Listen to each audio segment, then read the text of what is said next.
Welcome, College esports fans, the Pacific Alliance of Collegiate Gamers League of Legends Spring Tournament. My name is Jake at Superman Casting Mori. Casting alongside me this evening is Ben Jihadre Sorensen.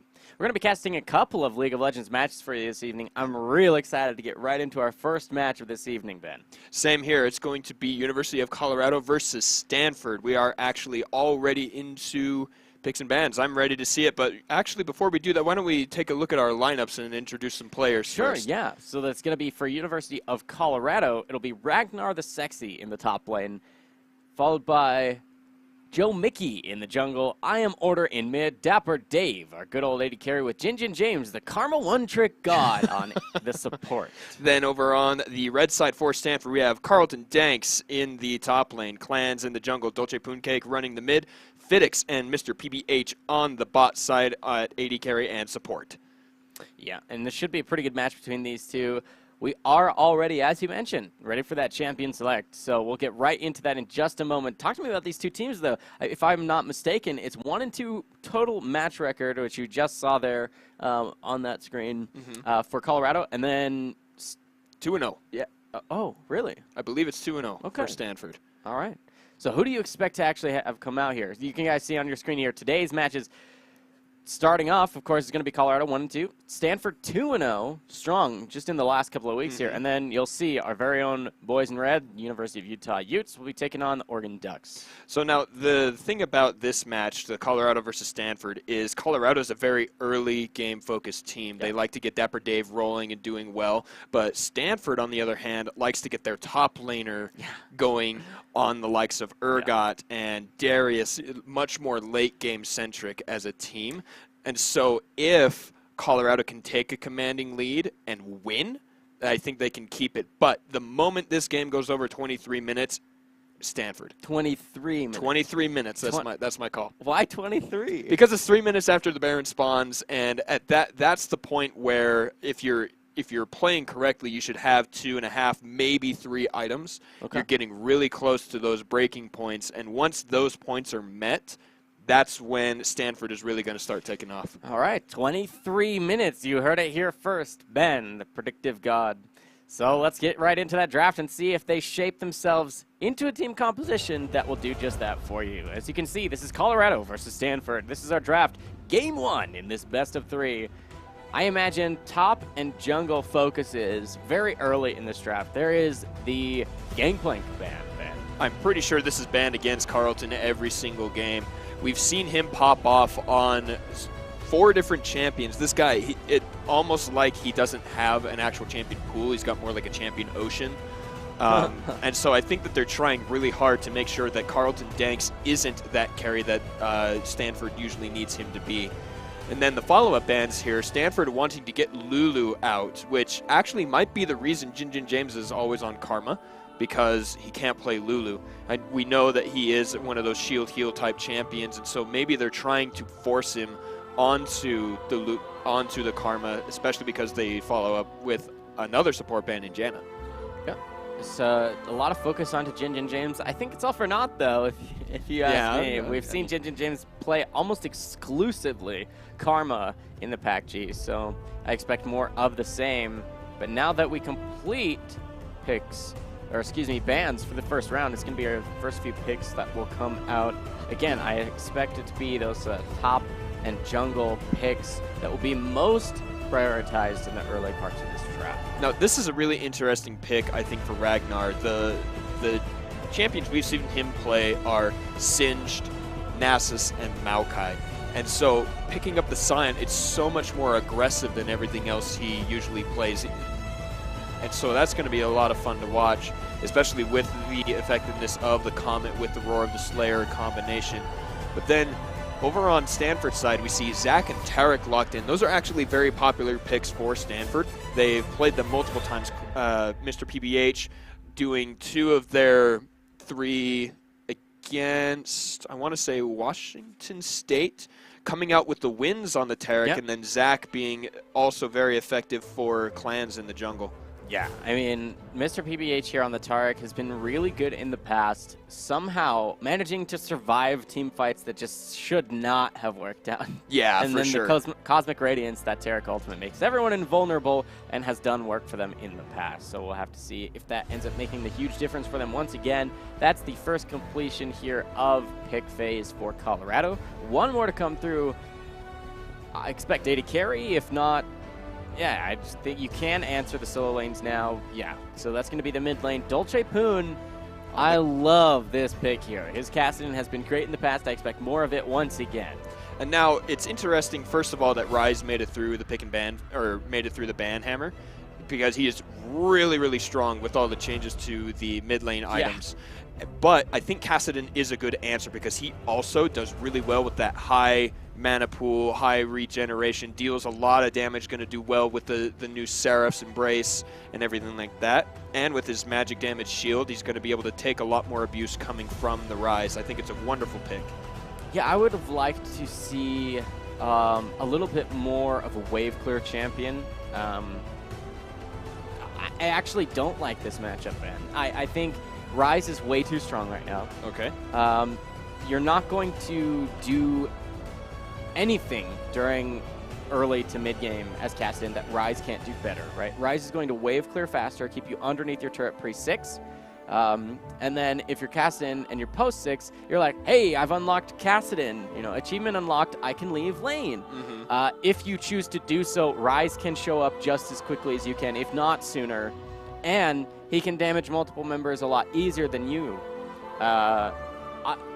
He can get out safely. I just see Rise as a much better champion, early to mid, no problem. And in terms of late game, there's more macro that Rise can apply, help his team secure objectives, make really cool rotations and picks. But in terms of damage, it just depends on how the fights go, and if people get caught, the Kassadin's really good at that. Or if they're full-on fights or just full catches of multiple members, that's what the Rise will do better. But yeah, early to mid, you and I have casted games where I've said this before, and I'll say it again, if you have no early game to mid game strategy, you can just fall off and make nothing happen and just slowly but surely fall behind in gold, fall behind in turrets, lose control of the map, and the enemy team just takes over everything. Right? And if that's the case, you can't actually count on getting to late game, getting to the point where your champion becomes unlocked, becomes useful. And so you have to have a plan for the early to mid. And I don't see that happen for the Kassadin, despite me knowing full well how good Dolce Pooncake is on this champion. His team has to play around the fact that he cannot do what Rise can. Correct. But I think that's why they drafted the Tarek Xayah bot lane. So much aggression going to be coming out of that. We've seen Xayahs do so much damage and Tarek's be so effective, especially in the hands of Mr. PBH. And then with the assistance of clans on that Zac, he's one of those top 3 junglers we talk about a lot. Just the ability to gank from multiple areas, just such long range, amazing crowd control, huge assist. I think that that's what they're probably going to try and do, is have clans be roaming more toward those side lanes and letting the Kassadin scale up to the point where he can be somewhat of an answer to the Rise. But then, surprise, look at Jin James. Man, what a surprise indeed, Ben. I mean, we've got a pretty good lineup for both these teams, but it is rounded out for Red here. Last pick going to come through. I'm excited actually for this game because both of these teams are in that middle to high end of the pack, right, where they're doing pretty well for themselves. We've seen good games out of them. In fact, both of these teams have played a total of 6 games, even though one of them has played 3 matches. Oh, okay. I was like, what? Yeah, the math didn't make sense for a minute there. It's very different. So Stanford, it has, surprisingly, because we've never seen them before the PACG, you and I have never seen them before PACG, they've surprisingly gotten 2 2-0s for themselves. Right. So that's pretty good, but then 2 and 4 overall game record for University of Colorado, but their games have been close. Yes. Pretty much all the time. There have been some blowouts where they've just kind of gotten wrecked. But other than just a couple of games that have looked like that, they've looked pretty close, strong performances overall. Yeah, and even their opponents, like the win for Colorado was against Oregon State.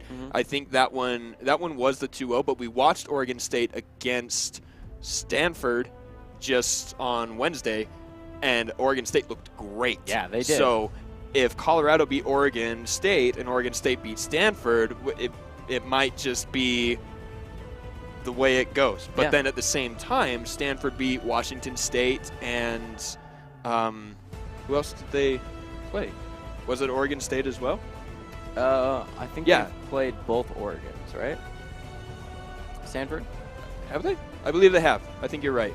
Yeah. So we are about to load onto Summoner's Rift. Again, just to give you viewers out there a reminder, we're now into week 4 of the Pacific Alliance of Collegiate Gamers. That means we're just about halfway through the regular series, right? The regular season, if you will, leading up to the playoffs. You can see for the group stage, there's just going to be those 8 weeks of regular play with the 6 matches per school. That's a round-robin format, leading into the playoffs, which will take place essentially for League of Legends. Will be different than some other tournaments, simply because you'll have the quarter finals, if you will, taking place over Monday and Wednesday, are 2-day week for League of Legends. The week before finals week, of course, but talk to me about that. Finals week is going to be amazing. It's going to be all of the PACG tournaments coming to a close, with League of Legends semifinals on a Monday, Overwatch semis and finals on a Tuesday.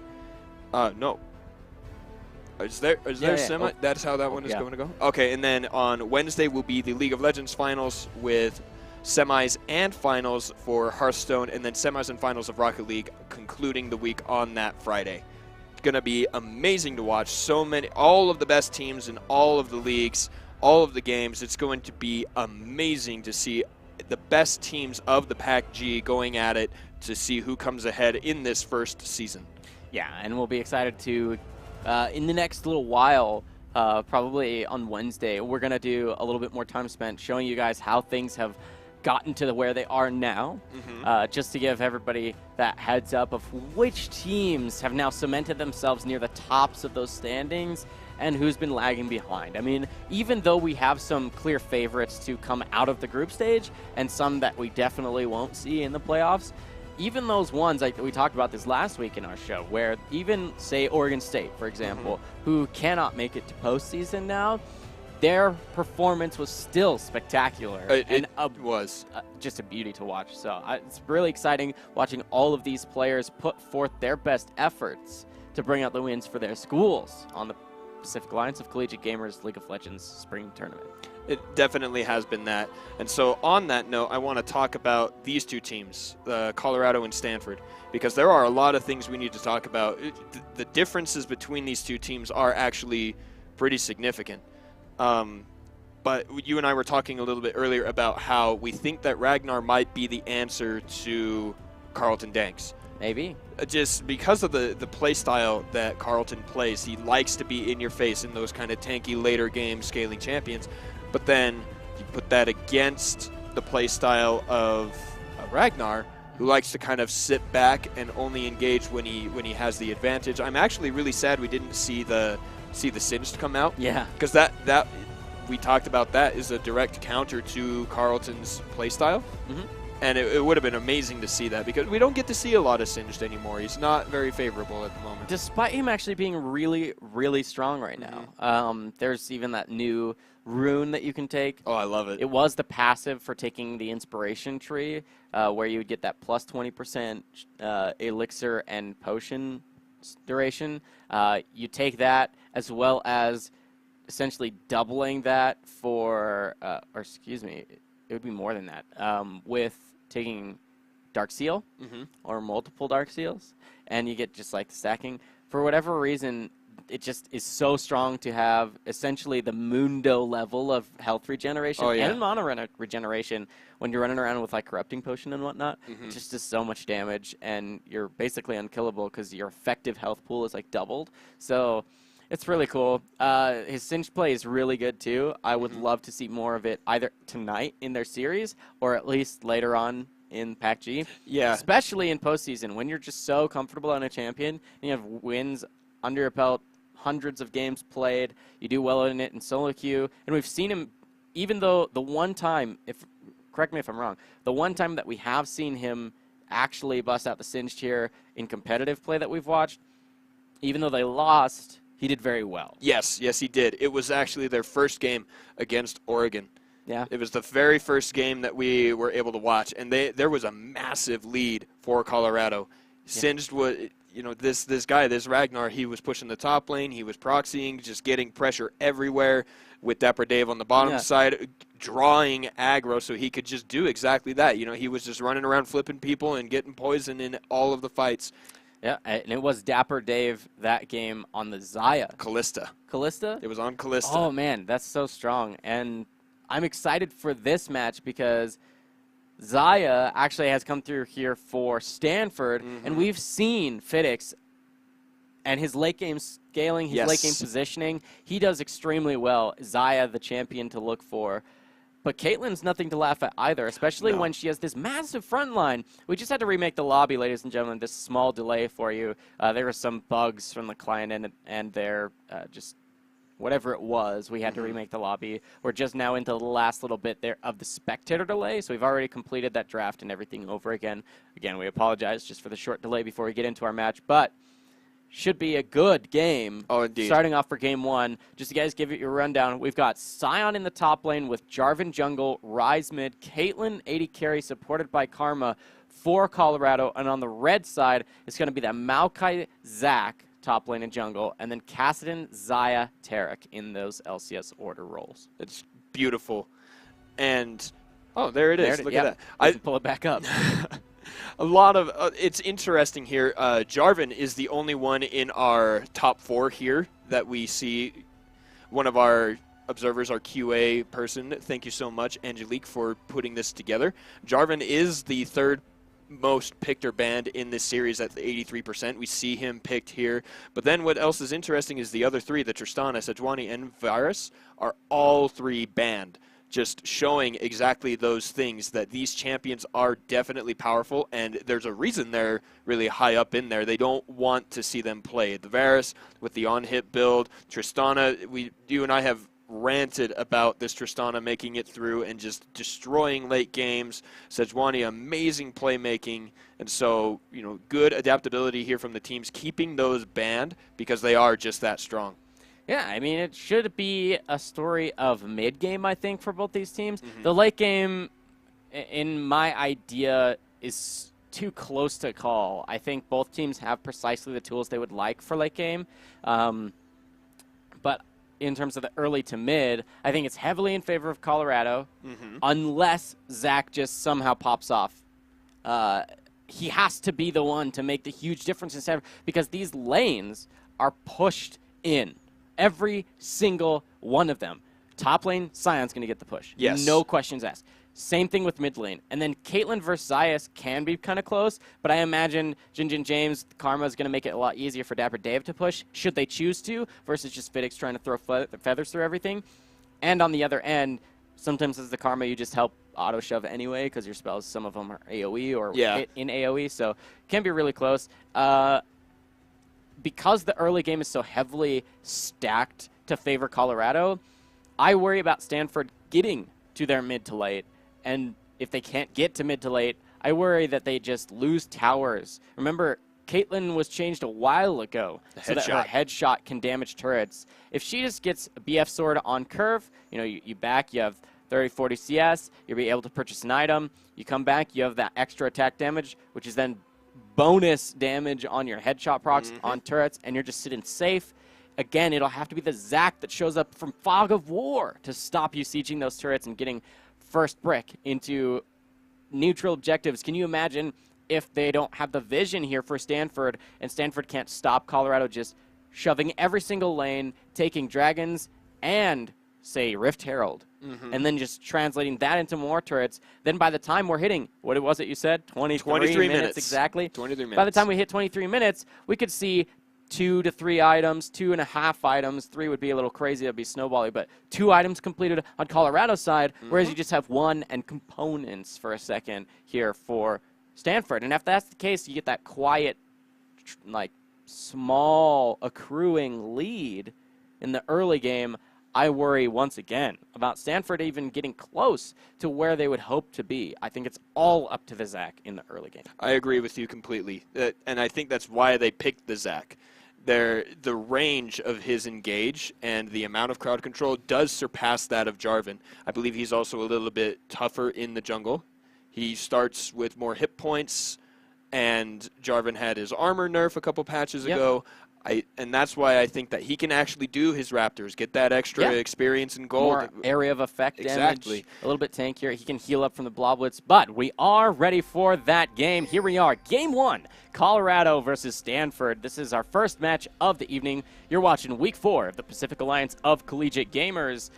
I'm excited for this match, Ben, because this is pretty close. These two teams are pretty well matched, and this draft has gone decently for the two teams. You can see unsealed spellbook for Ryze. He started with heal just for safety in mid lane. Not the aggressive ignite where we've seen sometimes when people will take unsealed. But basically the idea is you take some summoner spell that you think you might want or need in the early laning phase. You recall, swap that to teleport if you didn't use it. Ooh, but they will get caught here checking into the jungle. They will face check into the Maokai in full vision. Will they be able to contest this? This is just not a jungle Maokai, just a top lane, so they should be able to get this started. All right, with the Bramble Smash, I don't think they will be able to contest it.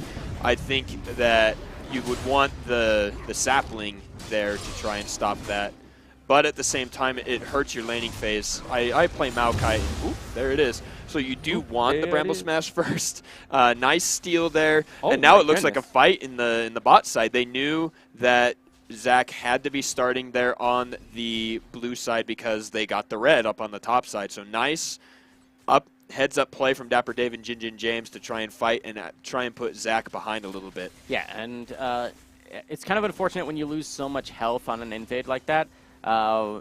It's going to be Jin James who lost it, which is actually better because though Caitlyn has fleet foot, you don't want... Oh, okay, this could actually be really bad there. Fidix chooses not to root Jin James. I assume he took the E at level 2. You don't always, but you can. The interesting thing here was because of that invade, there was a lot of experience missed by Colorado's bottom lane. Oh, but this is actually a really close fight. Only 100 health. Ragnar the Sexy. You can see the corrupting potion from both these guys have been just ticking forever. And the fact of the matter is, I think Maokai is going to win. That if you actually get in close enough to fight, he has the aftershock.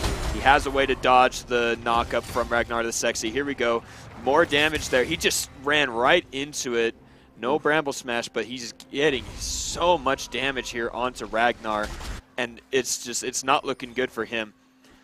But now we are back on the bot lane, and it looks like a couple of trades have gone the way of Colorado. Phoenix dropping down to just over 100 hit points there, too. Oh, man. This is so close. A lot of trades happening across the entire map. The junglers seem not to exist thus far, though. But the options are there, certainly, for these junglers to show up when there's so many trades in the different lanes. Because when you get these people low, then you don't have to worry about not being able to catch the one person that you're focused on. If they're already down to, say, like Phoenix here, 300 health, yes, it could be a turret dive, but he's so low. As long as you play around those summoner spells, you should be able to get this. Look at this triple wave of casters now hitting the turret. That's actually going to be a significant amount of damage. I mentioned how the early game just kind of goes in their favor with the free pushes and how that can translate into essentially first turret into more gold and snowball from there. You can just see that that's exactly what they're looking for. Lucky for Stanford that Fidix, for example, has not fallen terribly behind NCS. That's really important. And not only that, he was dancing around that Yordle snap track perfectly. Dapper Dave tried to catch him, but it was right there underneath the turret. But there's a flash from Dolce to avoid the gank from the Jarvan. There's your first interaction from the jungle. Joe Mickey trying to get his Ryze ahead. Yeah, and lucky for Dolce Pooncake, that was at level 4, not any earlier. And hopefully for him, he'll have his level 6. He'll have Rift Walk, and maybe he'll... Oh, no, excuse me, he does not have Cleanse. I thought he had. But he'll be level 6. He'll have Rift Walk by the next time Jarvan shows up. Because normally it'll take a little while, just a little bit longer for the Jarvan to show back up in mid lane since he'll want to do some camps, maybe in the meantime.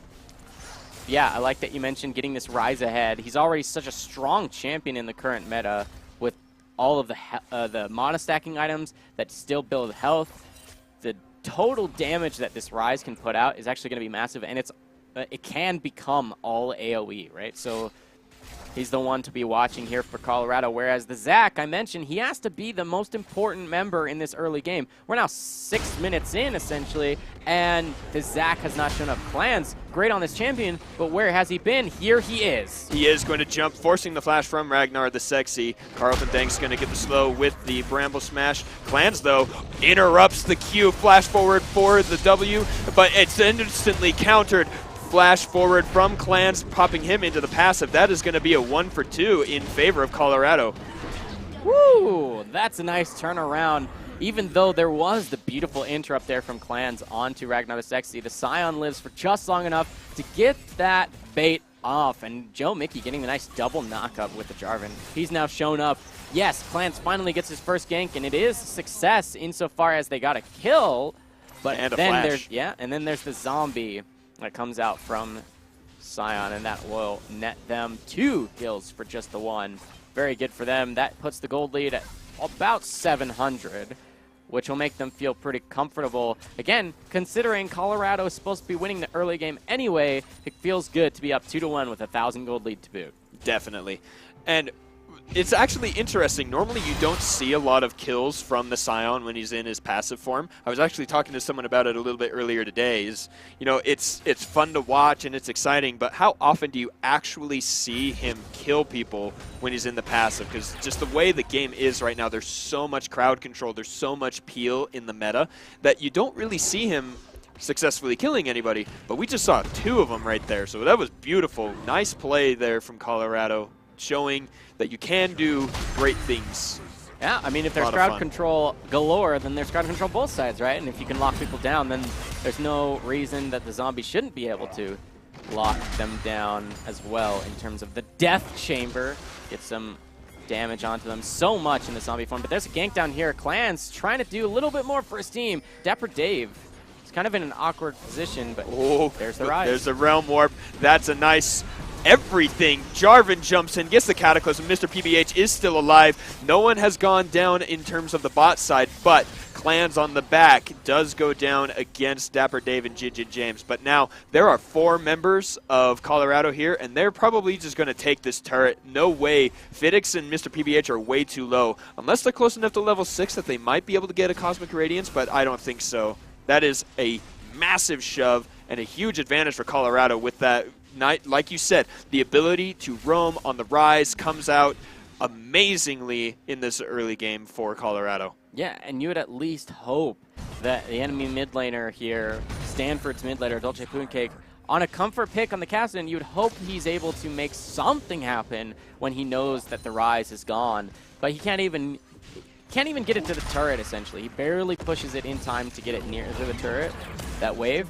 But that is an 8.5 minute first brick now in favor of Colorado. What was a 700 to 1,000 gold lead ends up now exploding, essentially, within the last 60 seconds, now to 3,500 gold already. And that's exactly what they needed to do. We talked about it. That's Colorado's strategy. They need to get early advantages. That's where Dapper Dave is strong. That's where I Am Order is strong. Ragnar, same thing. It's all about getting these guys ahead so that there is no late game for Stanford. And it's working out beautifully here. Yeah, they're just going to have to remain safe. We've seen a lot of summoner spell usage from Colorado to try and secure these objectives. Yes, they've been answered essentially by every flash across the board for Stanford. I mean, Stanford has those limited resources to actually follow up whatever Clans is hoping to do. And speaking of Clans and what he's trying to do, there is going to be the scuttle, but will he be in big trouble? Not quite. No, he makes it out with the elastic slingshot.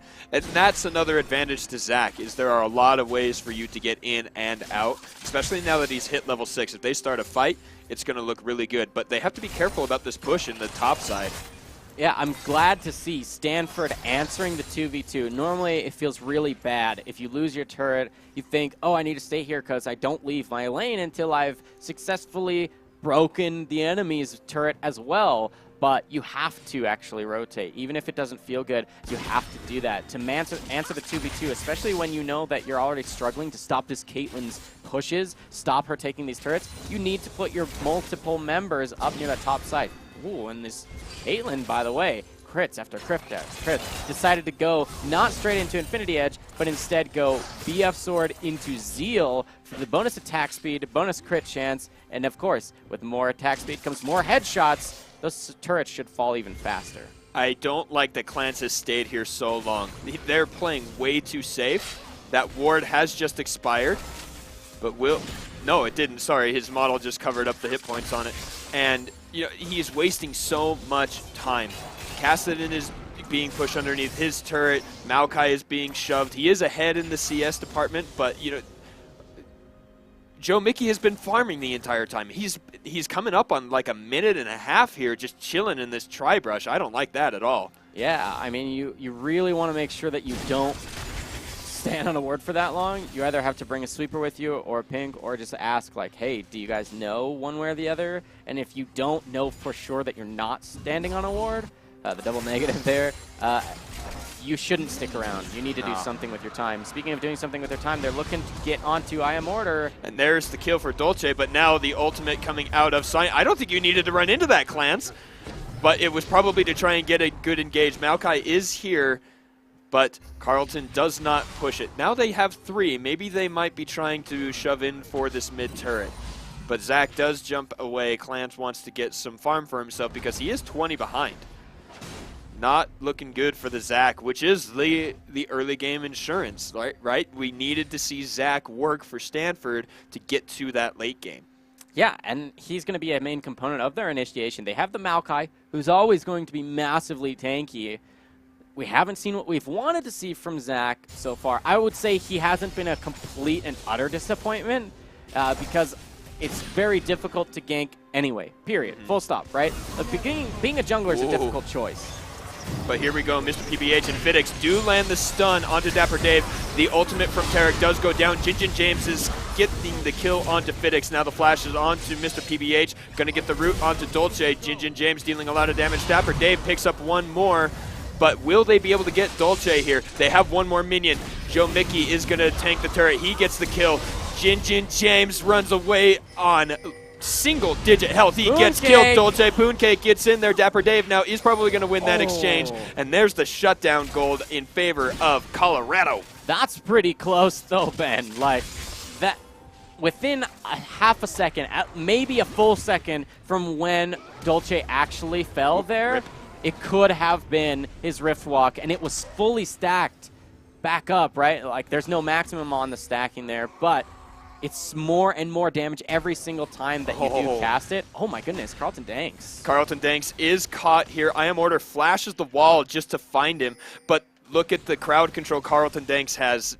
The sapling did not land, so he is not slowed. I Am Order pretty quick, but he goes in, he gets the heal from his passive, gets the aftershock. He is going to go down because Joe Mickey is there, and this Jarvan is doing a lot of good work. 1-1-5 means he's 6 out of 7 kill participation. Yep, he's doing really well for himself. My one worry about it is that he did go Warrior Enchant. Yeah. Now, Warrior Enchant isn't always a mistake, by any means. However, he is, if Sion's not there, you cannot count on anyone else to be tanky. There will be the shields that Jinjin James can provide for his team, but other than that, zero tankiness whatsoever. The Sion must be there, but if Sion's splitting, for whatever reason, you can't match that tankiness of the Zac Maokai, and you know that Zaya's damage will be there one way or the other. Yes, she's been quiet so far, but you can see she's breaking 100 CS pretty soon here. Falling behind the Caitlyn, that's for certain, but that's just how the game has been going.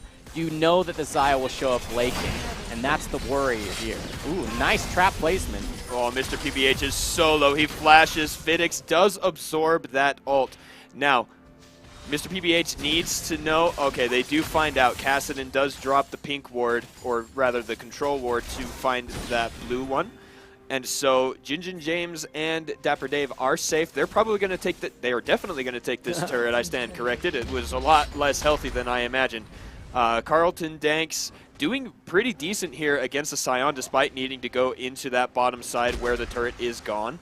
You know, staying ahead in CS by a little bit, staying tanky. Only the, I guess, tying him in the champion score there, the KDA. But we see another fight. No knock up there from Joe Mickey. Let's Bounce throws him in.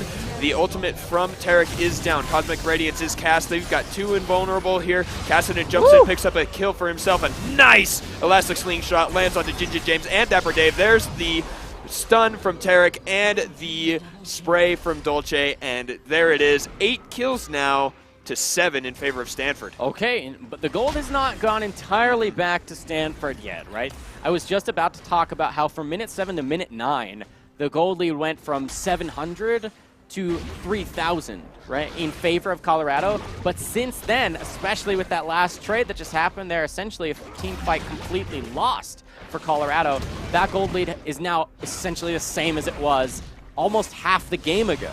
Right. And that's the power of Stanford scaling. Like you said, level 6 on Dolce means he can even solo kill I Am Order on that Rise.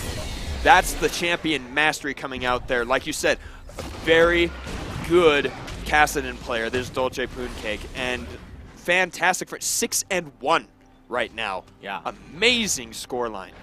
The Dark Seal, 9 stacks. As you can see, he's now getting that additional cooldown reduction to hopefully spam more of those Rift Walks. And of course, when you have the secondary precision tree, you have presence of mind. It's that, not a keystone, it's a rune that allows you to have essentially free spellcasts within 7 seconds of leveling up or getting an assist or kill, some sort of takedown. So when that's the case, you essentially get resets on the mana portion of your capability to just continue to chase with Rift Walk.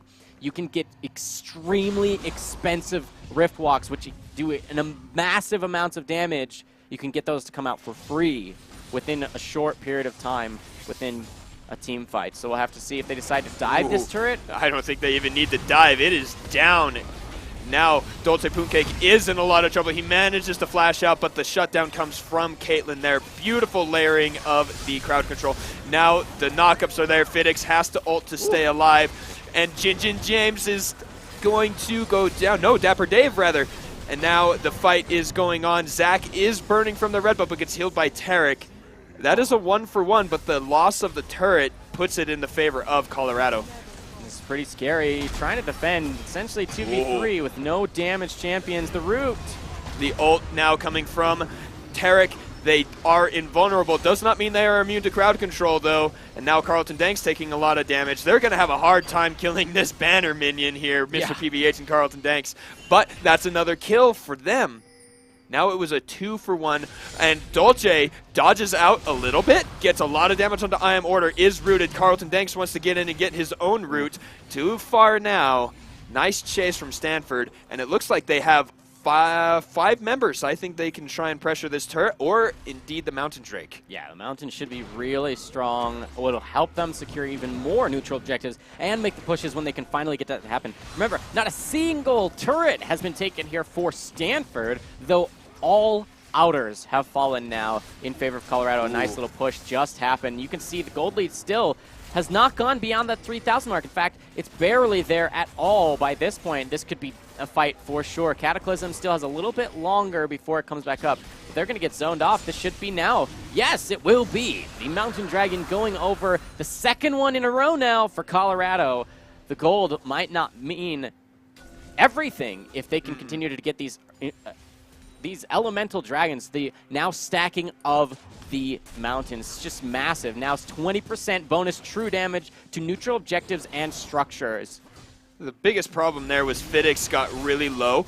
Does manage to take the blue buff, though, and that's really good, denying it from I Am Order on this Rise, who's already below half mana. But Fidix getting caught and, you know, barely double-digit hit points there on the top side of the mid lane is what stopped everything from Stanford. They lost their carry. They lost their physical damage against the cannon minion, and then the push just was not there. Dolce helping pick up the teleport fight. But then Carlton Danks by that time was low as well, and if you have no tank to help you with that Drake, it just goes right over to Colorado. So the macro kind of suffering a little bit for Stanford at this moment. Yeah, I mean, when they had to run away, there was what? I want to say like 1,200 health or less on that dragon. It was very low. You can imagine if they were on it immediately when you were calling it, Ben, that if they had been there instead of, you know, do we take mid, do we try for dragon, and then if they had just gone straight there when they had the members in place, you can imagine that they might have been able to actually take that. And that will be finally the first turret falling in favor of Stanford University. The gold lead, 3,500. There looks to be a catch here onto the Scion. He's all alone. He is all alone, has to burn the flash because of the amount of crowd control available to the Stanford lineup. A nice catch, but a nice flash as well. Don't want to fall right now. We're coming up on the 21 minutes, and it's looking pretty good for Colorado. You don't want to be dying. Yeah, I mean, and League of Banners has been completed now for both top laners. You saw how hard it was for Stanford without Fidix there for them to even have a hope of clearing a banner minion. Majority magic damage if the Xayah's not there. Speaking of Xayah, she looks to be face-checking into multiple members. Joe Mickey's there. I am order on the flank. This is going to be a face check from Pooncake. Will he get locked down long enough? He is locked down, but he makes it over the wall. Joe Mickey wants to go in for the knockup. He gets caught. Nice Cosmic Radiance there to make everyone invulnerable. There's a nice elastic strike. Mr. PBH does pick up the kill on Joe Mickey, but Clans lands right on a trap. That is a 1-for-0 right now with Maokai and Scion fighting in the bot side there. Mr. PBH might die. Dapper goodness. Dave does not get stunned, but instead takes the kill onto Mr. PBH. Fidix and Pooncake need to be really careful here. Rift walk away. I am order flashes forward. Does not land the root because Fidix ults. But now Carlton Danks is all alone. Ragnar using his ult to get out of the brambles. And now the slow from Roar of the Slayer. No flash here for Carlton Danks. He just used it. He is trying to heal. He does get the dodge in with the W. Carlton Danks heals so much from his passive. And that's a kill onto Dapper Dave for Fidix. And now Dolce is in here. I am order goes down. Ragnar is almost all alone. The root from Fidix. And now Jin James is solo. The root from the trap gets him safe for a little bit. Dolce is on the chase for Jin James. I don't think he's going to make it. That's one Rift Walk. He is behind turrets now. He gets the slow. He might actually get it. Rift Walk forward. Dolce Pooncake on a killing spree, taking out Jin James. Juhadre, I can't believe I doubted Dolce ever. This is his champion, and you can see he's at 9-2. His team going to start up the Baron. He's got teleport to show up, too, if there's any need for him to do so. I imagine he will. I think he will just because Jarvan's right there. I think they knew that he was there. This is the most important part of the game. We're at 23 minutes now, Superman. Dolce is going to try and zone him off. He stops the attempt with the blast cone. Joe Mickey is so low. Dolce chasing, gets the kill. No steal possible. That means Baron for Stanford. Yeah, the best way to peel a jungler away from the Baron is to send him to that gray screen simulator, and that's exactly what they do. That's going to be 23 minutes? What was it? It was 23 minutes. It is 23 minutes, and that's going to be the Baron. They pick it up pretty much right on the dot. Nice prediction there. Juhadre spot on, and that will be the Baron again in favor of Stanford. The trees are growing, and they are coming for the Buffaloes. This is amazing. This is exactly what I wanted to see. Colorado needed to get ahead, but it didn't happen because of this. Yeah, leading up to the Baron, this is what happened. You can see Carlton Danks gets so low, but there's a 540 health heal that comes through. And you can imagine the headshot was actually there. He had it ready. And you can imagine if it crit too, there's no way Carlton Danks doesn't fall there. But Ragnar's able to try and turn this around.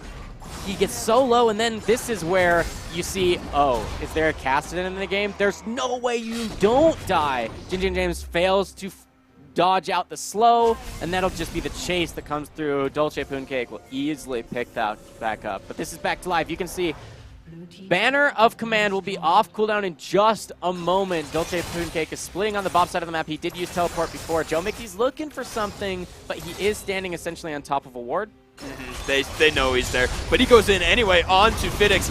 No, the ultimate does go out, pull him back in, and he might get a root. No need, because Maokai rooted him. The ultimate comes down, the Cosmic Radiance is going to get 3, and now Dolce Pooncake is going to join. There's the Banner of Command plus Baron Minion. All the damage now coming out of Fidix does take down Ragnar the Sexy. Carlton Danks taking up turret means that Dolce can just go on this rampage. Does pop the Zonias, getting the triple kill. This is huge for Stanford's winning condition. Oh, man. Ace for nothing, Jadre. They're just going to push to win. They might as well. They've got now the Baroned up Cannon Minion with the Banner of Command. This is so much damage. It's like 300 damage and auto attack from a screen away. Essentially, there's 1. There's 2. 3 shots on that turret. It falls. Here is the cannon, focuses the minion, but this is them just trying to stall out for as long as they can. Will Mr. PBH fall? He does. But Joe Mickey falls as well. Jin James not going to have the damage. Ragnar the Sexy not going to be able to do anything. This is a victory for Stanford. Boom. And without the victory at 23 minutes, Stanford pulls it out. Oh, my Man, I'm good at this game. Yeah, I mean, the perfect prediction there, Juhadre. Yes, the cannon minion does get the plus 50 gold in favor of Stanford. The last little bit. Let's take one more look at that team fight and how it went. I mentioned how the Jarvan, he's just not tanky. The Warrior Enchant build, if you don't get super snowbally, you can't tank anything. He's the first to die in this fight, and it lasts long enough that Dolce Pooncake, who was splitting bot side, shows up just in time. Look at the damage from just his one spell. Gets them all down to half health, and the Zaya's still in the backline, just ripping through health bars. Ragnar's going to try and return. He gets Mr. PBH really low, but you can see Caitlyn. There's only so much you can do when this super fed Kassadin is just Rift Walk after Rift Walk after Rift Walk. Juhadre, the triple kill comes in favor. There is the style points, turns golden, and they'll just end the game off of that. Man, what a great showing from Stanford. Coming back, I guess it doesn't matter if you can't have an early game if you know that you can play so well to your champions win conditions from mid to late. And that was perfect. That was exactly what we talked about it, right? There was no early game. Yeah. So in the bot side, Karma Caitlyn's going to shove. All right. Yep. That means Zaya Tarek, you relax. Go under your turret. Just don't die. Yeah. And they didn't. They didn't until they moved up to the top side. And by that time, we were getting closer into the team fight phase. And that was allowing Kassadin to come online. Zach got a couple extra camps there and was able to make the difference. Yeah. The one thing about those compositions, specifically talking about Kassadin versus early game, yes, right, is precisely what I talked about. What we were talking about happening for Colorado did happen. They just smash early. Like, what can you do? Nothing. No. Right? Clans couldn't show up where he needed to be to make sure it didn't happen. And honestly, you can't put it all on his shoulders. You can't ask a jungler to hard carry the first 20 minutes of a game. Especially when he's a tank and not a carry. Yeah. And so what is he going to do? Pretty much nothing. He does show up in some places, but he was 0-2-2 in the first few minutes of the game. That means he's trying and essentially doing his job, kind of, but things are just always going better for Colorado. That was the early game. But then Kassadin, because things weren't perfect, weren't clean, weren't unusable in favor of Colorado, unabusable, I said, in favor of Colorado because it wasn't so perfect. Then it ends up being, you wait long enough, the fights take long enough, Kassadin shows up, gets people down, and gets just stacks on his Darksteel, and gets the items, starts snowballing, starts showing up in every single fight, and gets all the kills in the back line. That's just so much. You have to see the Kassadin banning. I don't even think we'll need a break, Jihad. No, I don't think we will either. Yeah. We have most players in the lobby. We talked about pretty much everything about that match. The Kassadin made it work for Stanford. The later the game was going, the more the Buffaloes just stopped their own aggression. They could not make it happen. Their early game is really strong, and they need to accelerate that. You've got to. And I think that the biggest reason it couldn't is because Sejuani was gone. I think that the Sejuani has better pressure earlier than the Jarvan, just more ways to get in there. The Cataclysm is good, but it's not a stun. Yep. And then the Arctic Assault after that, getting closer, just so much tankier. I think that the Jarvan was a good pick. I just don't think it was right for how good Colorado's early game really is. I've got to say, I expect you have to ban the Kassadin. And if you're going to play Jarvan, I hope you learned your lesson as Joe Mickey here. Oh, yeah. About building Warrior. It's not a mistake in and of itself. No. but you have to play differently. Jarvan's very different when you're Juggernaut versus damage, right? Yes. Like, you have to be building just health to be the front line, or you have to hope that you will have enough damage already, or you're snowballing so far ahead that your damage will actually delete someone or get them low enough that they can't continue to fight and they have to back off. But that's never going to be the case. Especially, like, it's very curious to me if they have Tarek on the enemy team. It's extremely unlikely that unless you're going, like, full-on Warrior Enchant into Duskblade Jarvan, then you can't think, oh, I need some damage. You think, oh, I need to live. Please, God help me. I need to live, right? Like, and of course that your survivability exponentially grows, right? Because for every extra point of health you're getting more actual health from your effective health, excuse me, from shielding on yourself and regeneration that will be based on your max health if you build Warmogs and the like. So I don't like that build. His play on Jarvan was pretty good. I mean, the turnaround gank at the top side gets his team really ahead. He's showing up pretty much wherever he needs to be. I didn't see him getting caught in random situations. No, in fact, I saw him getting nice knockups, nice cataclysms, being positionally precisely where he needs to. Precisely where he needs to, right?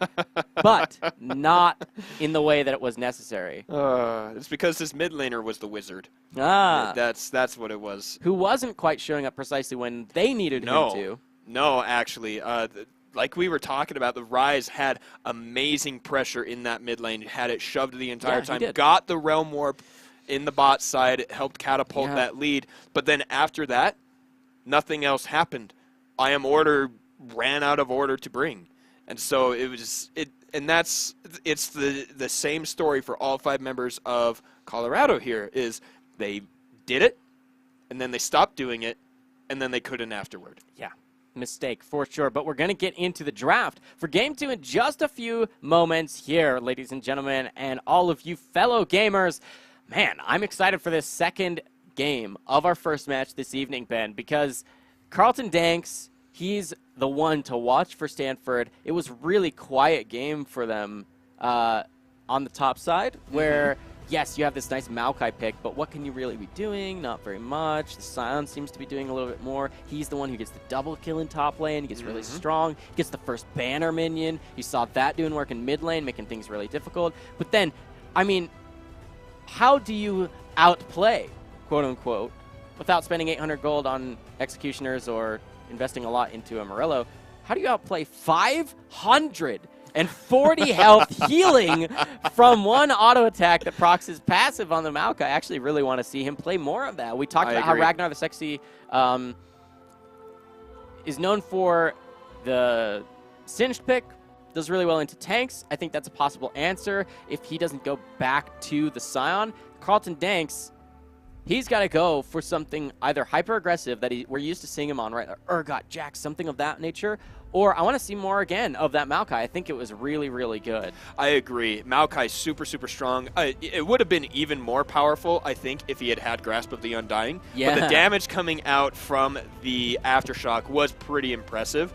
But just imagine if he had Grasp of the Undying plus pass Sap Magic at the exact same time. I'm willing to bet it would have been like 800 hit points coming back from that. And it would have chunked the Caitlyn lower, so she couldn't even get that 90 caliber net out of the fight. But enough about that. The adaptation now from Colorado. The first 3 bans for Stanford are exactly the same, just different order. Janna, Lulu instead of Lulu, Janna. But then over here, Kassadin and Tarek are now unavailable for Stanford. Very good adaptation. Yes. And it's not just because you lost to those champions. I don't like seeing changes just being like, oh, well, we lost to this once, so now we get rid of it. But these are 2 champions, one of which, the Kassadin, is a target ban. You do not give that to Dolce Pooncake. Everybody in PACG should know this by now. He's done so well game after game after game after game. I believe every single win they've had, somebody check my facts here, but I believe I'm not mistaken if I say every single win he's been on Kassadin. I think you're right. And then the Tarek, even though it's not a target, Mr. PBH, yes, you could say it's target because he picks it and he does it well, but generally speaking, Tarek's just a really good ban anyway. You don't want to play against it if you're not planning to pick it. Oh, so hello. That's not a bug on your screen, fellow gamers, this is Joe Mickey going to be playing the Kindred Jungle, busting it out here. The first time we've seen a Kindred ever in PACG. First time I've seen a Kindred since, I think I was in Season diapers. 4. Yeah. It's been a long, long time. Yeah, I think I was in kindergarten maybe. Oh my gosh. But it's been a very long time. I think the last time I did see Kindred, she still had the old passive. Yeah, the scaling damage as opposed to attack range. Yeah, which... Or it was scaling attack speed. It's attack range. Right now it's range. Yeah, it used to be scaling attack speed. On damage, on hit damage. Was that what it was? Based on maximum Oh, health. I never played it. Oh yes. Because she hello. is technically another champion that rarely gets mentioned that fits into that pool of infinite scalers. Yeah. But only if there's champions. Yes. Right? So you can't PvE your way to infinity as you can with other infinite scalers, quote unquote, like the Scion, the Vigar. All the others. Yeah. But you can essentially infinitely scale. I remember, just as a side note before we get back to the draft, Okay, okay. Kindred as a champion is really fun, and way back when it was the stacking passive damage, I just like to play those like custom games where I've done this on Vigar and Nasus, whatever. Just see how long I can stack before I just get absolutely bored. And just so you know, I don't. Like, okay. I'm talking maximum crit damage in the post game screen for Nasus, like somewhere in the neighborhood of 5.6k. Oh, good grief, But dude. on Kindred, for example, because it's based on maximum health, I just go solo Baron after I have like 28 stacks in my passive, and at that point it's like 55% max health. Oh man. And so like that's like 3-shot Baron and like 3 that's auto attacks, so and they're like all dumb. crits. It's like, okay, I'm a champion. That is so nice dumb. to meet you. But yeah, that's the Kindred. Not going to work out the same though, because they did change that passive. But now you can see we're completing now the second phase of bans. This is going to be the second phase of picks. Bottom lanes are looking to be rounded out here with the supports that will come through. That's going to be Jinjin James. His Karma was banned away. 4 of 5 Stanford, 4 of the 5 bans from Stanford were onto Jinjin James. I think now. So this is what's so interesting. I don't think. I mean, they would have to if you don't. Man, that's just so odd to me because you can still ban top laners unless Carlton Danks is just so confident in everything. But it was the only ban right to go. You know, you want to force him on the Karma. He doesn't pick it. So then you're like, okay, well, let's get rid of that and Nami. So now you have to play a tank. Yeah. And, you know, Braum, no slouch. Definitely not. But, you know, being able to answer it with the Alistar, I think that's a really good answer here coming out of Stanford. It is a good champion. This generally will still go in favor of Colorado for the bot lane. Braum's really good into Alistar. Post level 6, you can interrupt the knockup, and you can kite really far away. And if you interrupt the initiation that Alistar's meant to bring, if you do, then, especially in a 2v2, he's got nothing left to stop you just chasing down this Ezreal. Ezreal actually is countered by Vayne just in terms of the bottom lane. I played this a ton. I'm like basically an Ezreal one-trick of not playing support, and Vayne is the bane of my existence, simply because if you don't get her low and you're post level 6, if you're pushed up at all, she can just tumble at you and you're really, really sad. Yeah. Really, really sad. You can shift away. Sorry, you're still in range of her passive. She's going to chase you down. And unless you have additional peel or you just somehow have more damage than her and you land all your skill shots, she will chase you down and there's nothing you can do about it.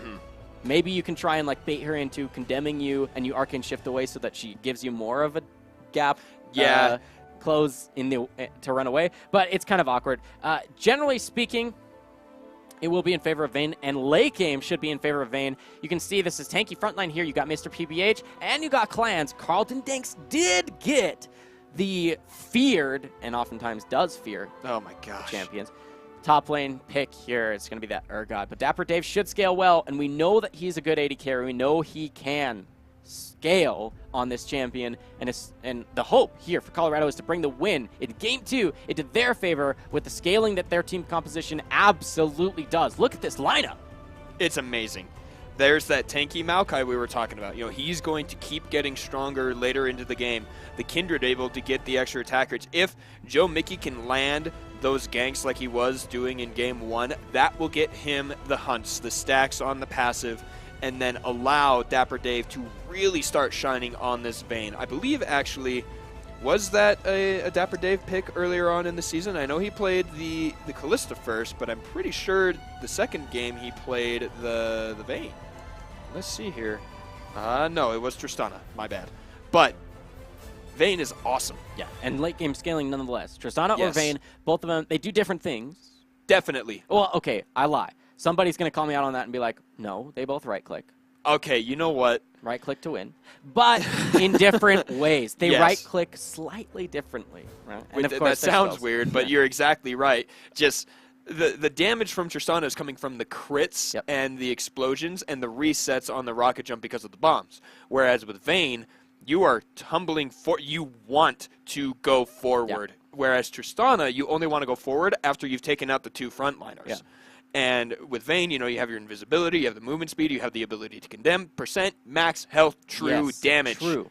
That is the biggest difference between the two, is the augmented damage from Vayne's auto attacks is just amazing to watch. Yeah, and if you're Colorado, again, you're down 1-0 in this best-of-3 series. You're hoping that the truth will set you free, right? It's going to be the true damage that Vayne will do. Well, hopefully, there's no damage reduction technique, right? The Alistar ultimate actually doesn't stop that damage. It's true damage that the Vayne can apply, meaning if you think that you're fine to engage as the Zac and Alistar, the main two tanks here for Stanford, you get in there, you think you started a fight pretty well. If you don't actually catch them, if you don't catch the Rise and the Vayne, you're in big freaking trouble. Big. Especially the Vayne. Even if you catch the Rise, the Kindred and the Vayne can just track you down. I want to say hunt you down, but you have to be, you know, marked first if you're actually hunted. And so that actually brings a really good point. Kindred's ultimate, Lamb's Respite, that right there is going to be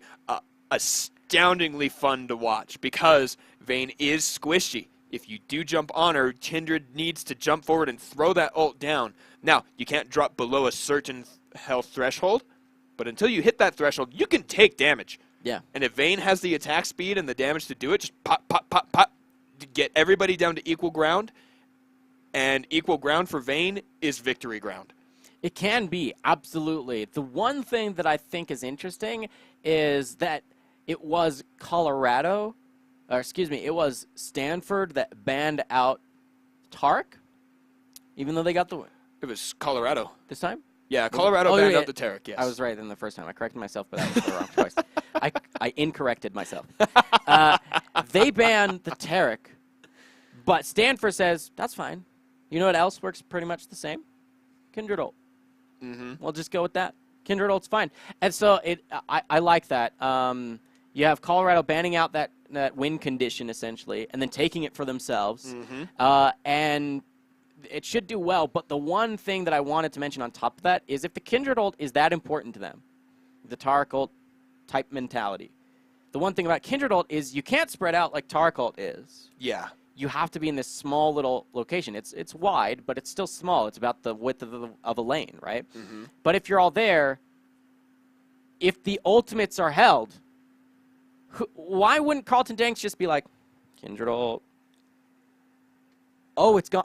Ultimate. You're killing whoever got low, right? Because even if it's the tanks, yes, they can't die because they can't get below that threshold, but you can ult them. We'll have to see how those team fights play out. We're here on to Summoner's Rift. This is Stanford University versus University of Colorado Boulder. Man, this is going to be a nail-biter for certain. Colorado has drafted extremely well. There's no real... aggressive. Yeah, extremely aggressively, and the hyper-scaling that can come through, especially with Kindred Ultimate. Just a fun fact for all of you out there, I believe it was a 143-minute game is the longest ever recorded match of match-made League of Legends, and it was on the Oceanic server last year. Oh, dear. And it was a Kindred who had over, I believe it was over 120 kills. Oh my gosh. But somehow it took them over 2 hours to end the game. And I'm not even certain, I don't actually recall if it was the Kindred and her team who won. So anyway, that's just a fun tidbit for you, that the infinite scaling is not only a theoretical possibility, but it has been a reality too, and that was a ranked game. I believe it. But it's Oceania, what can you say? Yeah, so, I don't know. But it's crazy, the fact that Joe Mickey picks the Kindred. You know, not that Joe Mickey picked it, that anybody picked the Kindred. She hasn't been around for a really long time. I think Riot thought that the change to her passive might make her a little bit more popular again, but it didn't end up happening. And now we're going to see it, and I wonder if we'll recognize why they, because it is Lamb and Wolf, we'll see why they aren't picked. Because if this doesn't work, it's not going to look good at all. Well, the worry is that if you get locked down at all and you don't have your ultimate, that you're just squishy, you can't really do anything, and you're kind of screwed. Yeah. We'll have to see if that is how this plays out. But speaking of, I mentioned how in Game 1, Clans here on the Zac has to be the one to essentially carry the early game. Not so much anymore. There's a little pressure taken off of him to do that, right? He doesn't have to carry the early game. Speaking of the early game, you can see Stanford is pushing essentially every lane but bottom, right? Oriana's got pressure at least a little bit in mid. The top lane that we've been watching for a while here, Carlton Danks shoving in no problem. In fact, he's only ever missed 1 CS so far, so he's totally comfy doing this. Dolce Pooncake now has finally crashed to the turret. He's feeling pretty good about himself, but you can see he's essentially face-checking into Kindred. Perfect timing on that ward. He does spot out the Kindred. She's got double buffs. She's looking to just farm up. This is going to take a lot of damage because those are the damaging-ist camp there is. That is a flash burned on top side. Clans showing up to help Carlton Danks, and Ragnar has to flash. Only level 3, now 10-ish CS behind. Not looking good for the Maokai. This matchup is so different than the one against the Scion. Like, you cannot get close to this guy because of the knee shotguns. Yeah. It's just so much more damage than Scion could put out. Yeah, and you can't really dodge out a meaningful amount of damage. Whereas in that Scion matchup, the Maokai, you can use your twisting advance to essentially dodge whichever you choose, whether it be the E or the Q from the Scion, and one of those essentially gets nullified. But with Ragnar the Sexy, you might be able to dodge a skill shot, but the shotguns will deal so much damage. Speaking of so much damage, yeah, he's getting so low. Ragnar unable to stand in this. He's only 5 CS down now. Joe Mickey wants to go in, but meanwhile, Dapper Dave and Jinjin James are in a lot of trouble. That's double summoners burned for Dapper Dave on this Vayne here. Oh, but Jinjin James used the Ignite just randomly onto Fiddix. Might have been a misclick of sorts. Maybe he thought it was exhaust that he had and was just trying to keep Dapper Dave alive. It was actually awkward in that little gank in the bottom lane. Jinjin James stepped to the side to dodge out the stretching strike, but because he did that, Dapper Dave gets hit and pulled back in, and his summoner spells get forced. It's not Jinjin James' fault. It's no. Yo, dodge the skill shot, man. It's like the Caitlyn, or not a Caitlyn ultimate. That's always, it feels bad. Yeah. If you dodge, you let your teammate get hit by it. But, you know, if you're dodging, say, Ezreal ultimate, and you dodge it, that's a little different because you can't, like, body block it for someone. But, you know, dodge it too. Don't let it. Dodge all of If the I can dodge things. it, you can too, so.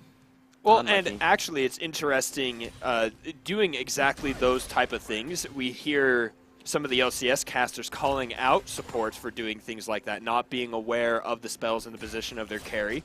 And so you're right, you know, that it was a good thing to dodge it, but at the same time, if he had to dodge it, that definitely means Dapper Dave should have been paying attention and dodged it as well.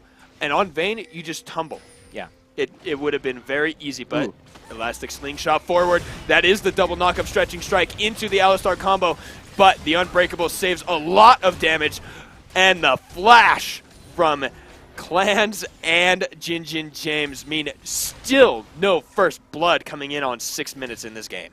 Yeah, I do like this from Clans, though. He goes right back to the lane that he just got summoner spells from. That's what you have to do as a jungler, especially in the early game when you know that people are in such low levels. They're very easy to burst down. There's not as much lifesteal or health items or anything of that nature to keep people alive. And you can see we're finally into the game here where there's still just the one stopwatch. So luckily, that's just going to be it. A lot of damage onto Joe Mickey there. Ragnar needs to jump away. He does get the Scuttle Crab to assist him there. Now it is going to be a 3v2 because Zac was on the bottom side. They get the Scuttle Crab. Yeah, that's a Is that a hunt? of the mark. Yes, Oh, it is. they It was did a get hunted it. target, so Joe Mickey going to get denied that. In fact, he's going to change who he's hunting entirely. Well, he hasn't seen Zach. Yep, he has not. Zach down to Summoner Spell, though. He did use his flash in that bottom end of the map. Going to get them a little bit of an advantage, but despite all the pressure that Clancy's been putting in the bottom lane, you see CS numbers are still totally fine for Vayne. No problems there. But where there are CS problems, right on your screen here, the top lane. Ragnar the Sexy, we saw him do really well on the Maokai last game. Oh, right now, he gets it, and the ultimate fear beyond death nets. First blood for Carlton Danks. Yeah, and if you're Colorado, this is the last thing you wanted to see happening, is Carlton Danks in a solo kill, getting himself ahead on this champion we've seen him pop off on time and again. It is his pocket pick. It is his first pick, and it is his best pick that we've seen thus far. It's gross. He's now essentially doubling the crowd, from doubling the CS score of Colorado's top lane. Ragnar the Sexy on this Maokai. He was doing fine last game, but not doing fine at all right now. And like I said, it's the different. I think that Ragnar expected to do as well as Carlton did in that matchup, but it was against the Scion, not against an Urgot. I don't think that Maokai is a good pick into the Urgot. I think you need something a little bit more aggressive even. You know, you have to fight him back. But, yeah, just not working out at all right now. And I'm going to say it, that ultimate is scary in-game when you see the chains coming across your screen. It's scary even as spectating. Like, you see it land, you're just like, oh no! Yeah. And it grabs him, and it's just terrifying. Yeah. They did a really good job on that rework on the animations and stuff. But next gank here, Clans is going to get the stun from the Stretching Strike. An ultimate there onto I Am Order. Realm Warp is cast, and he makes it out just barely. That was crazy. So clean there from I Am Order. Doesn't even bother flashing, not really worried at all. Just gives himself the passive shield to try and mitigate the damage, waits out the crowd control, and then says, all right, I'm out. And just channels that ultimate. Really nice play. I like it when I see that kind of thing where it looks like he's in such a bad spot. He's got all the way halfway up the lane. He's getting hit by all those different spells, but he just waits out the ones he needs to and essentially walks away, or rather teleports away in just a few moments. And beautiful play. Like, it is unfortunate, JK, about the whole Realm Warp plus the stopwatch thing. You know, that's what we would have seen. Good riddance indeed. I thought it was the most annoying thing ever. But fantastic use of the rest of the kit. But now we do see the collapse. Jinjin James is only level 5, but will they be able to get this? A lot of damage. Condemned goes against the wall onto Clans, but now the Kindred ult is there. No one is going to be able to die. There's a jump out for Fidix. He isn't out. Blue team manages to get the Ocean Drake. Red team, oh wow, he gets the passive. Will Zach be able to live? And now I Am Order is on to Fidix. One more auto attack. Dapper Dave gets a kill. I Am Order picks up a kill. 2-1 now. Colorado pulling out a great play there to try and combat the Dragon. Yeah, I mean, absolutely insane. And the Dragon, by the way, did go over to Stanford at the end there. It was level 7. Clans had plenty available to him. He gets the smite, secures it for his team. But let's get a replay of what happened. We're going to get right into, well, first after this fight. Is I Am Order strong enough? No. Not enough range, but I was more worried. Okay, the mana on Dolce, that's why he felt confident running in there. But yeah, I agree. I think we need to see that replay here coming up. We're getting ready for it. Yeah, and watch, right here, the Ezreal's going to turn around and start channeling his ultimate, but he gets out kind of in an awkward position. Okay, this was right after it was channeled, but it was Unbreakable that stopped the entire Ezreal ultimate from dealing any damage, and then Kindred's just saying, you know, this is fine. Comes down the last auto attack from Zach, or excuse me, from Ezreal actually ends up securing the Dragon. Smite was used way too early. The chase down will always be in favor. We mentioned about how Vayne can do it. I Am Order here on the rise can do it too. So even though the Dragon goes over to Stanford, Colorado does just fine, chasing them down, getting them a couple of kills. Now they're barely up in gold, which is good news for them, good news for Colorado fans. But the Ocean Dragon will do a lot, especially for Ezreal, who's going to try and stack his tier. Now, we are back up in the top lane looking at this. Carlton Danks is out-healthing, if that's a thing, the Maokai on this Urgot, which is gross. A lot of armor for Ragnar the Sexy, but Carlton Danks is going to be a lot more healthy. And I think it's going to continue to be that way. This ultimate hat stack. he gives us a little emote there. He did fire the ultimate backward toward his own turret. I wonder what that was all about. I hope it's ultimate hat. He did give us a nice... but Joe Mickey might be caught out here. That is a lot of damage with the elastic slingshot and the ultimate from Dolce. Instant catch. Joe Mickey going down. Did he get the hunt from that camp, though? I believe he did end up getting the big raptor. Now Dolce going to take a lot of damage. I Am Order going to get hit with the elastic slingshot. He gets pulled out of his realm warp. He is not home free. I Am Order now in a 1v2. He is slowed. He is damaged. He is hit. All of the things. He does get the root down onto Clans. He's doing so well here, but the elastic slingshot into the stretching strike does pick up another kill for Stanford. Yeah, nice continued chase there. Rise not quite with the cooldown reduction necessary for him to just do machine gun Rise and get out with all of the shields and extra movement speed and locking people down, dealing lots of damage. But he will get there. That's for certain. Oh, that's I Am Order playing really clean on the Rise. Did mess up kind of using the ultimate there. Wasn't thinking about Zach's use of less bounce, stopping him from escaping. So strong here. The Zach coming out for Clans again, doing exactly what it needs to, keeping his team forward. Now, the bot lane is looking very interesting here. Ezreal is keeping ahead, but only barely. Dapper Dave going to CS nicely underneath this turret, keep himself relevant, staying ahead even. But will it be able to combat the top side here? Because Carlton Danks is just destroying this lane. And with Clans here to help, his ultimate is back off of cooldown. He's just going to zone, gets hit, and that's the suppression. Carlton Danks now underneath the turret, does get the fear onto Joe Mickey. Willie ultimate is there. Lamster Spike going to keep them invulnerable. Root going to stop the elastic slingshot. Clans has to flash away. I Am Order flashes to pick up the kill, and now we have a fight here on the bot side as well. Looks like Mr. PBH popped his ultimate, and now Jin James is setting up with Dapper Dave. That's a nice headbutt. Pulverize. The ultimate stopped by Unbreakable. Summoner heal goes out from Dapper Dave. He's taken so low. Fidix picks up the kill. Flash from Mr. PBH just in case. But now Fidix wants blood here. He's going to go in onto Jin James. He is going to Arcane Shift into the Mystic Shot, but take a lot of damage from that Gromp. My goodness. Yeah. Look how far he comes out of the lane. Very patient Frog. A nice play from both of these bottom lanes here. Colorado gets a nice engagement, forcing summoner spells to be used. It was the exhaust first that had to come through. PBH in a really scary spot. The Ignite was ticking during his ultimate, but then they do get the turnaround. It was a great headbutt pulverize onto 2, forcing summoner spell after summoner spell. It was the flashes that had to come through because of the damage put out there by Fidix. True Shot Barrage, nice combo there. You can see they're on the same page, this bottom lane duo. Mr. PBH and Fidix doing work, trying to get themselves even more of a lead. CS numbers already in favor of Ezreal, and he matches the 1 kill score that Vayne had already gotten for herself. So now I think we need to look back at these jungle picks. Clans on the Zac is going to have amazing pressure from here on out, and always has. Kindred is just so linear, I think. There are only so many ways you can do things, so many gank paths, so much damage you can deal, where Clans, I don't know about this. Mr. PBH and Dolce are caught here. The ultimate does land onto Mr. PBH, and now it looks like Ragnar wants to knock them in.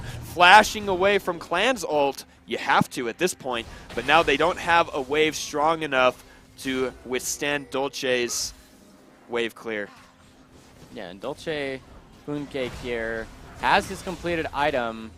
That's going to match the Rise item, but she already used her ultimate, right? So the Orianna ultimate and the low mana means Orianna's kind of a non-factor for this dragon fight here. Will they get the steal?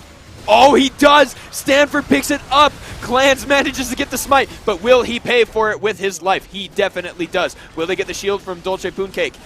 No. Instead, he tries to deal the damage. Dapper Day picks himself up a kill, and the whole time, Carlton Danks, meanwhile, top lane. Yeah, the meanwhile top lane meme is real. That's going to be first brick, and it's on to first blood. Carlton Danks man, here. this guy. He's got a lot of gold. He's up 60 CS over that Maokai. Now, the Maokai showed up, did work, helping them to get the neutral objective.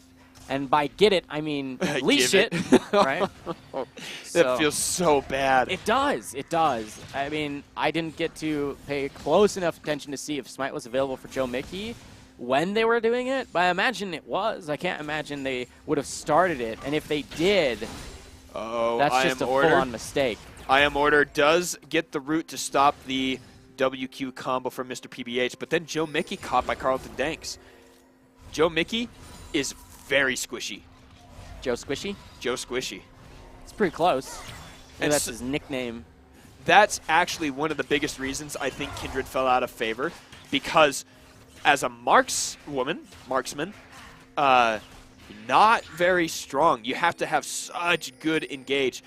The tank top laner and, you know, tank bot laner, that's when you can pull out assassins and marksmen here, like the Kindred and the Graves, Kha'Zix and Jax and the like. This is a stack, though. This is the stack? All right, so it does look like they're going to get things here, but it's at a lot of cost. Jinjin James going underneath the turret, misses the first hit there with the Winter's Bite. Joe Mickey now in. Do they have him marked? That's an ult. Does he get? He does. They pick that up, and even on the top side, triple kill somehow. The knee shotgun, I think, picked up Vayne on the backside, and that is now a 5-0 Carlton Danks Urgot.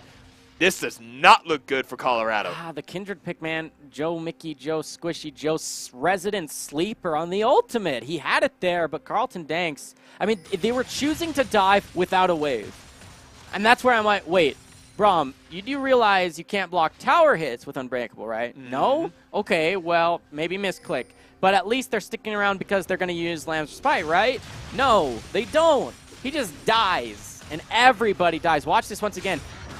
Jinjin James is already tanking the turret. This is what I mean by no wave, right? And he's still standing there. He's saying, I'll take this, I'll take this. Joe Mickey's like, I'll get over here. This is where, instead of W, you need to press R.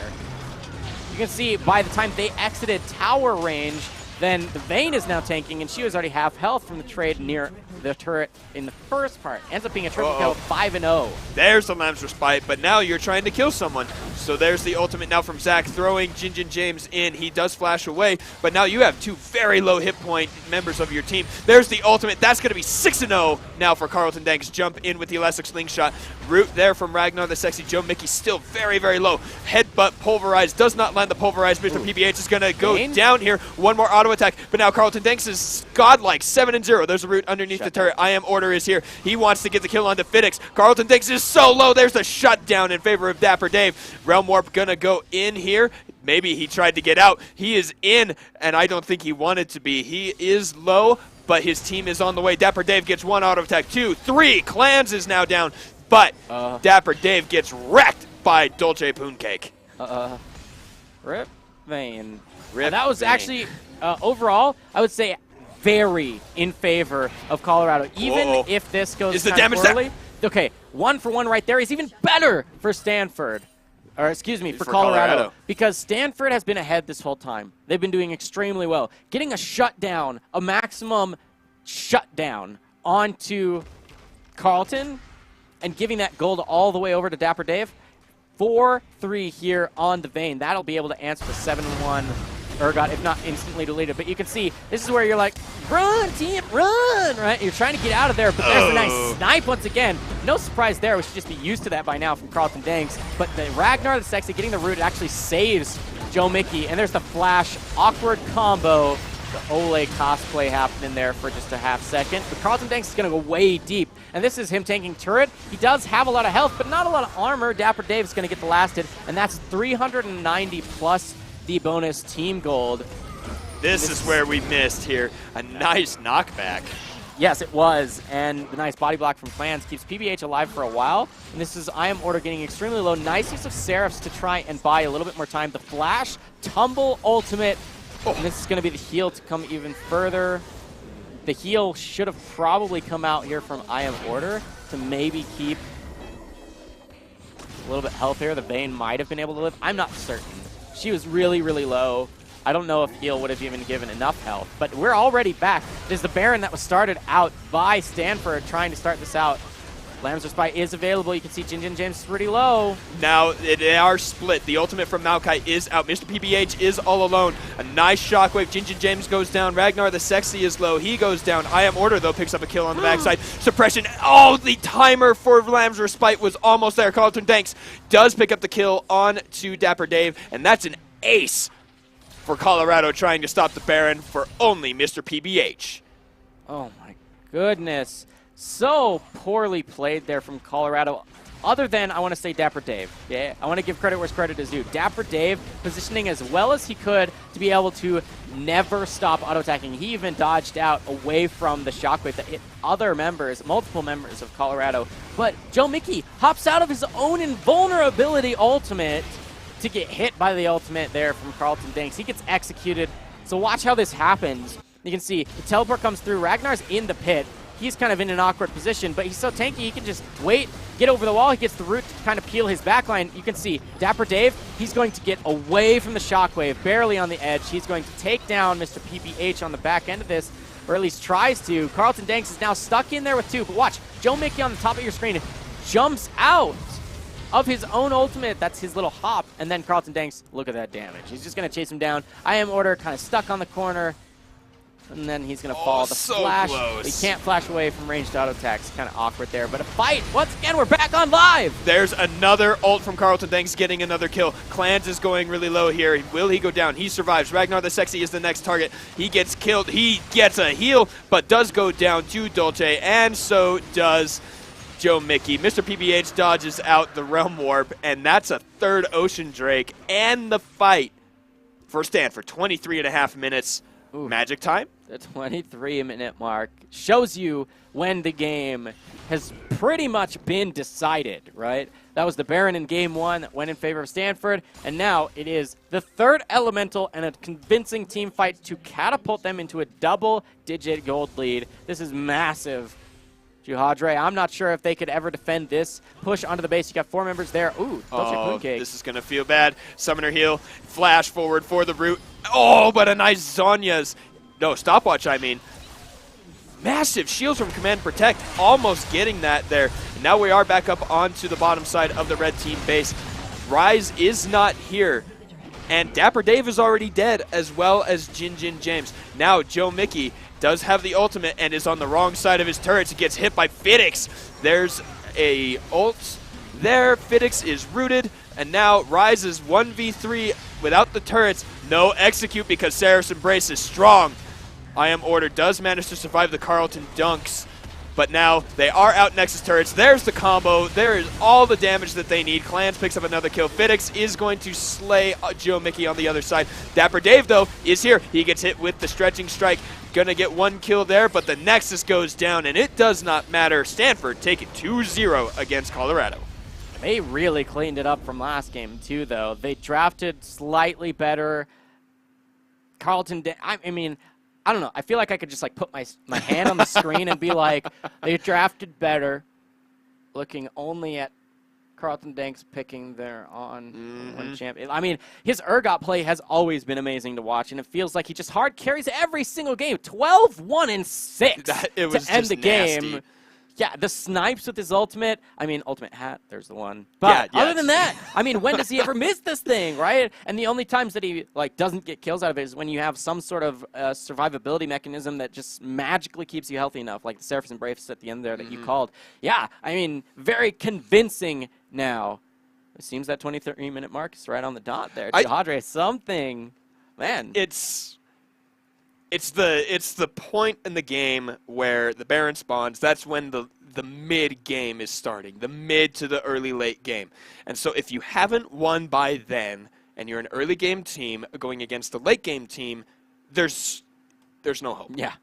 Yeah, and they completely unlocked their composition this time. Yeah, they did. It was and played beautifully. I didn't see very many mistakes, massive mistakes here from Stanford. So they'll give themselves now another 2-0, right? That's pretty good for them to be able to come out here. They're now 3-0 match record. Huge. They're looking real strong here. Stanford University showing that they're not all academics over there. So really good play from them. Congratulations once again to Stanford. Well fought, Colorado. We're going to take a quick break and be right back with our second match of the evening. Once again, you're watching the Pacific Alliance of Collegiate Gamers Spring Tournament. This is week 4. We're coming into our second match of the evening here on day 1. I'm Jake at Superman Casting Mori. Casting alongside Jihadre. We'll be right back with more League of Legends action after the break.